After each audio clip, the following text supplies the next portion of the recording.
नमस्कार दोस्तों, इस पॉडकास्ट सीरीज के तीसरे एपिसोड में आपका स्वागत है। यह वीडियो हमारे पिछले एपिसोड का सीधा कंटिन्यूएशन है, जहां हमने आईआईटी बाबा के जटिल व्यक्तिमत्व का एनालिसिस शुरू किया था। अगर आपने वो एपिसोड नहीं देखा है तो उसे आप ज़रूर देखें। तो आइए आगे बढ़ते हैं। बाबा में मानसिक तनाव और भ्रम के संकेत दिख रहे हैं। उन्होंने अपने आप को एक दिव्य व्यक्ति यानी कल्कि या कृष्ण मानना शुरू कर दिया है और लोगों को भी बताते आ रहे हैं भगवान हूँ। ठीक है, अब तुम्हारा जवाब क्या है, हाँ या ना? तो तुम्हारा जवाब ना है, इसका मतलब मुझे यदि मैं भगवान हूँ और तुम्हारा जवाब ना है कि मैं नहीं हूँ, तो मेरी बनाई हुई सृष्टि में तुम कैसे एग्जिस्ट कर सकते हो? वो तो कॉन्ट्राडिक्टरी है। तो उसको निकलना पड़ेगा उस सृष्टि से। यदि तुम्हारा जवाब हाँ है तो फिर तुम्हारी वेलबींग मेरी रिस्पॉन्सिबिलिटी है। मैं तुमको बताऊंगा कि तुम वो कैसे इंप्रूव कर सकते हैं, कैसे कैसे तुम्हारी इकोनॉमी इंप्रूव कर सकते हैं, कैसे कैसे तुम्हारी नॉलेज इंप्रूव कर सकते हैं। वो सब मेरी रिस्पॉन्सिबिलिटी है, चाहे वो किसी भी कंट्री का इंसान हो, कोई भी हो। बट ना वाले जवाब वाले को तो कुछ कर ही नहीं सकते ना। मतलब अब मैं क्यों अपनी शक्ति का यूज करूंगा उसके। वह दावा करते हैं कि वह भगवान है और उनका उद्देश्य समाज को सुधारना है। यह एक ग्रैंडियोज डेल्यूजन का उदाहरण हो सकता है, जो साइकोसिस का एक महत्वपूर्ण लक्षण है। ग्रैंडियोज डेल्यूजन हो सकता है।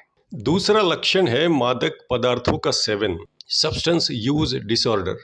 आईआईटी बाबा ऐसे मादक पदार्थों का सेवन करने में लगे हैं जिनका सेवन कानूनन जुर्म है, जैसे कि चरस, गांजा। जो चरस पीने के आरोप लग रहे हैं आपके ऊपर, इस पर क्या कहेंगे आप? सुल्फा पीने के आरोप लग रहे हैं, पीते हैं अभी भी आप? वह मानते हैं कि ये पदार्थ भोलेनाथ का प्रसाद है, महादेव का प्रसाद मान के पीते हैं, भोले का प्रसाद मान के पीते हैं। लेकिन सच्चाई तो ये है कि मादक पदार्थों का सेवन मानसिक विकार को और बढ़ा सकता है और साइकोसिस को और जटिल बना सकता है या नहीं? सवाल ये उठता है, जो मुक्तेश्वर है, जो भगवत्ता को प्राप्त हो गए हैं, जो योगेश्वर है, वो तो इन सारी चीज़ों से मुक्त है। फिर इनका झुकाव इन नशीली पदार्थों की तरफ क्यों? चलिए आगे बढ़ते। आईआईटी बाबा में मूड स्विंग के भी संकेत दिख रहे हैं। मूड स्विंग, कभी वह अत्यधिक खुशी और आत्मविश्वास महसूस करते हैं तो कभी रोने लगते हैं। स्टूडियो से बैठ के फिर महसूस होता ना मेरे को अंदर पूरा कर्म है ना, वो कर्म जब तक वो पूरा नहीं करूँगा तब तक वो पूरा शुद्ध नहीं हो सकता ना। कभी एकदम तार्किक बातें करते हैं तो कभी एकदम बचकानी। हुई वो चेतना कभी ऊपर जाती थी, कभी मेरे को बिल्कुल पूरी क्लैरिटी आ जाती थी कि सारा वर्ल्ड मुझे वीडियो गेम की तरह दिख रहा है, क्लियर, कि इस इंसान को मैं कैसे घुमा सकता हूँ, इसको कैसे घुमा सकता हूँ, सारे वर्ल्ड को अपने मन से कैसे कंट्रोल कर सकता हूँ। फिर मुझे वो डर और वो सब आता है, फिर एकदम से चेतना डाउन हो जाती है। यह बाइपोलर डिसऑर्डर के लक्षण हो सकते हैं, हम कह रहे, दावा नहीं कर रहे कि यही होगा, हो सकते हैं। हम इन सारी चीज़ों को आपकी सूझबूझ पर छोड़ते हैं।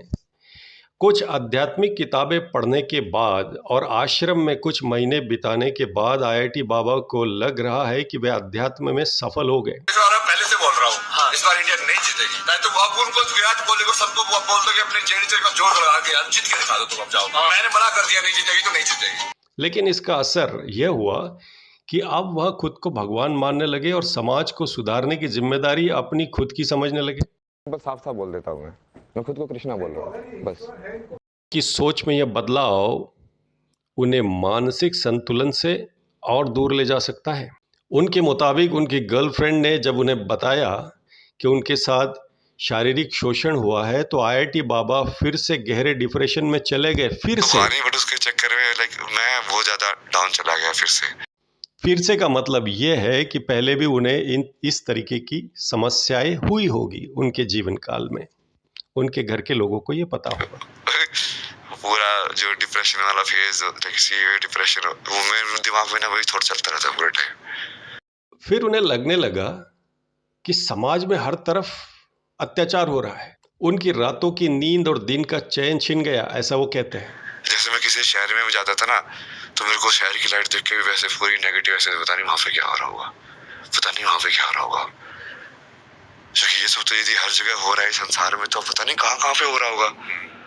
तो वो पूरा कहीं पे भी तुम जा रहे हो किसी उसमें दोस्तों के साथ बैठ के वो लेके जाते थे कि हाँ ऐसे बाहर के अंदर, वहाँ पे बैठ के मेरे को यही हो रहा था यार ये पता नहीं कौन किसको मैनिपुलेट कर रहा है, कौन किसके साथ कोई बुरा करना चाह रहा होगा। वो इतना ज्यादा वो हो गया ना वो कि मेरे से वो निकल नहीं पाता था वो थॉट।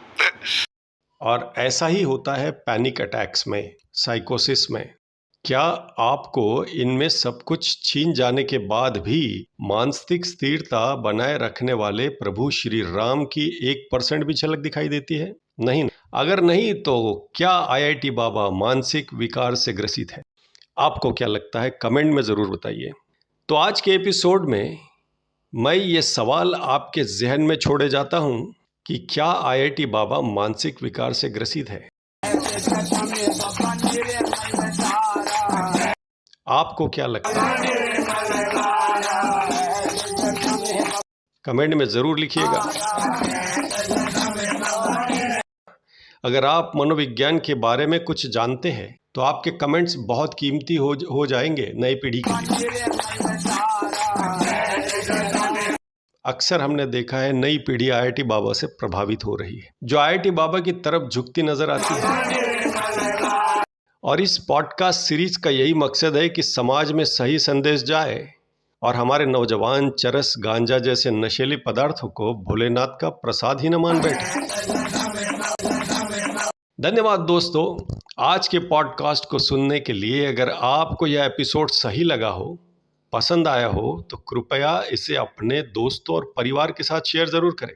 मानसिक स्वास्थ्य की ओर हमारा कदम हमें एक स्वस्थ समाज की ओर ले जाएगा। अगले एपिसोड में बात करेंगे IIT बाबा की उन आध्यात्मिक बातों की जिनको सुनकर और पढ़कर कुछ लोगों को लगा कि उनके चरण में आकर गिर जाएं और मुझे चरणों में गिरना है, या किसी को लगा कि वे अद्भुत आदमी है, परमहंस है या परमहंस जैसे है।